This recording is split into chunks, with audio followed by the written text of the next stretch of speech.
Right, 26 February 2020, and today I want to quickly show you why the British government supported Gukurahundi in Matabeleland. And the main reason is that there were people who were called dissidents that were killing white farmers and missionaries. So during the period between 1982 and 1987, 66 white farmers and missionaries were killed in Matabeleland, including a 3-week-old baby. So this was the main reason that caused the British government to start supporting, or at least looking away, during Gukurahundi. They started feeling like the groups that were fighting in Matabeleland were going to be more vicious than the groups that were supported by Mugabe. So that is the main reason. But before I continue, I want to mention that Paul Swela contacted me yesterday with a chat, and I hope that very soon I'll be able to bring Paul Swela here so that we can have a clear discussion on what is the problem right now in Matabeleland, especially with the initiative that Idi Mnangagwa has started, which is to try to truth tell in Matabeleland, to find the bodies of people that were killed during Gukurahundi, and also to compensate the victims. So there's a big fight in Matabeleland right now.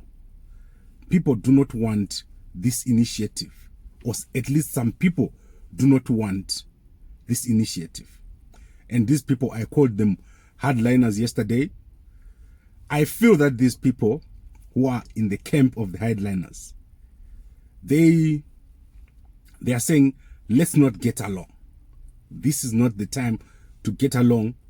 We need to fight. So this is how I am starting to feel about the group. When I talk to people like Paul Swela, I feel like he's saying the only way out of this situation is a fight. We're not going to get out through a negotiation. We're not going to get out of it through a compromise.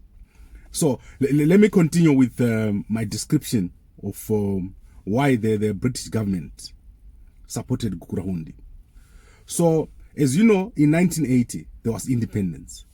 So the Zimbabwe National Army was basically still in a transitional period, which means the British government had a lot of influence. In fact, Rhodesian officers were still in charge of most aspects of the Zimbabwe military. So one word or one phone call from the British would have stopped Gukurahundi, but they did not, because they were basically supporting Mugabe, and they were supporting whatever was happening. They did not feel that they needed to stop the crackdown that was happening in Matabeleland. And I think someone has taken them to court before. I tried to find out what happened with the British support. Someone took the British to court and said, you were supporting this Gukurahundi. You did not do enough to stop this Gukurahundi. And how did the British support Gukurahundi? Firstly, they suppressed information about it. They did not. So the BBC, which is the biggest station, at that time it was the biggest in the world, they did not elevate or speak loudly about what was happening in Matabeleland. A lot of information was hidden. So things were happening. People in Zimbabwe did not even know. Some people in parts of Zimbabwe, they did not know what was happening in Matabeleland. There was a newspaper which was being run by Geoff Nyarota. It was called the Chronicle. This newspaper was carrying a lot of propaganda. And all these newspapers were still under the control of people who had British links. But remember what I said. The main reason was that because dissidents killed white farmers and missionaries, there was a feeling that these people are the bad guys. Dissidents used to operate like this. If there was a farm nearby and the farmer was not so good to the neighboring communities, they would help the neighboring communities to go and invade the farm, or they will go and steal stuff from the farm and give it to the local communities. If the Zimbabwe government soldiers come, the dissidents would defend the community against any crackdown by the military. So it was almost as if these guys are Robin Hood. They were doing the Robin Hood role. They were playing the Robin Hood role in communities. But this also made farmers unhappy, and farmers moved closer and closer to the Mugabe government. So in Matabeleland, basically, the farmers were in support of the crackdown. So that is, in summary, almost an unclean summary. This is what was happening. Farmers and the government cracking down on local communities, and dissidents supporting the local communities. And how many dissidents were there? The number of dissidents was approximately between 300 and 500. And out of those 300 to 500, about 190 gave up their arms when there was an amnesty in Zimbabwe. I think that was around 1989. So clearly, this was not a normal situation. It was almost a war situation, but the British government was effectively supporting Mugabe in his crackdown in Matabeleland. Further to this, Parents Shiri, who was in charge of the 5th Brigade at that time, in 1986, he was admitted by the British to the Royal Academy of Defence in London. So he was actually given a position to train there in London. He spent time after the Gukurahundi crackdown, which means the British did not say, you cracked down, you're not welcome. They actually welcomed him. And during the period between 1982 and 1989, the British government supported Mugabe's Air Force with up to, I think it was 20 million pounds, which they gave to the Zimbabwe government of Mugabe. And as I said, the dissidents did not make things easier for themselves, because they would hack people with pandas. So in the case that I'm going to show you, there was a farm where dissidents went and hacked 16 people with pangas, including a 3-week-old baby. That story made them look very, very bad, because people were like, what are these people doing? What are they up to? And this incident I'm telling you about happened in 1987, somewhere around there. At the very end of the Dissident era, 16 people were killed. Missionaries, they did not have bodyguards, they did not have fences, they did not have armed people in the property. So the dissidents just came in, just said, okay, here are some white people, and they hacked all of them. This made the dissidents very, very unpopular. So the point I'm trying to make is that the best people right now to actually do this process of compensating victims, or finding out what happened on the ground, is Mnangagwa. Mnangagwa is the best person to start this process, and everyone needs to participate. If you're in Matabeleland right now, instead of boycotting the process, you should actually be going into the process, make as much noise as possible, and make sure that your voice is heard. Now, I want to go back to the point of getting along. There are many people who think that separating people in Matabeleland according to tribes will give them an advantage. That is not true.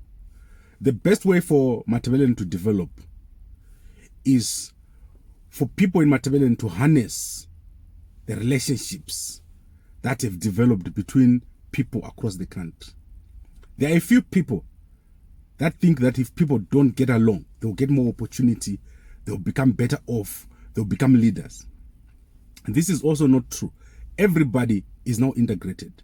So instead of focusing on our differences, my view is that we should be focusing on our similarities. People should actually work closer together. This is a chapter that needs to be closed. And when someone says they killed our people, you should look very closely at that. What do you mean they killed our people? You should be saying, these people who were killed, who were they?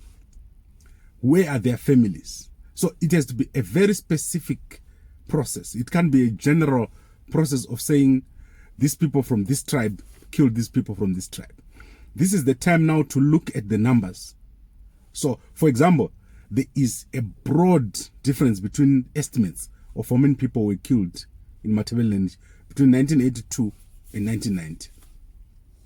The Catholic Commission for Peace and Justice has given the number of 2,000.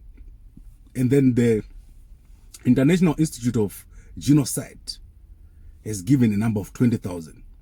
However, groups like Mtwaga's have given a number of 40,000. So there is a difference between the numbers of between 2,000 and 40,000. On top of this, there's also the issues of where the bodies are buried. There are people that were shot, for example, at a river. 60 people, one time, they were shot at a river. Some people ran away. Some people ran away and never came back. Some people disappeared. What happened to these people? There's issues of dissidents. Is the person like Gwesela real or not? Did he die or not? Where is he? Who was the leader of the dissidents? Who was giving orders? Who was giving them weapons? So that's the truth telling. There is a number of sides that need to be looked at. Then there's the role of the British. What was the role of the British government in Gukurahundi? What is the lessons for the future? So many issues to deal with, not simplistic at all. And I hear people bashing the Matabeleland Collective.